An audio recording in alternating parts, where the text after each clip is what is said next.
অৱশেষত যেনিবা গুৱাহাটীত বৰষুণ দিলে। ৰাস্তাত একেবাৰে ধূলি কমি গ'ল একেবাৰে, দেখিছেনে? একেবাৰে গছ গছনিবিলাকে একেবাৰে বিৰাট যেন খুব আৰাম পাইছে এনেকুৱা লাগিছে।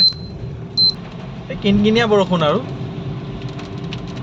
বৰ সকাহ পাইছোঁ, মানে ইমান শুকান শুকান লাগিছিল, এতিয়া অলপমান ভাল লাগিছে। মানে ইমান ধুনীয়া বতৰ, গুৱাহাটীত এনেকুৱা বতৰ পাবলৈ কাৰণে আমাৰ ফালে ভাগ্য বুলিয়ে ক'ব লাগিব। আজিকালি ইমান শুকান বতৰ আছিল, গৰমো লাহে লাহে পৰি আহিছে আৰু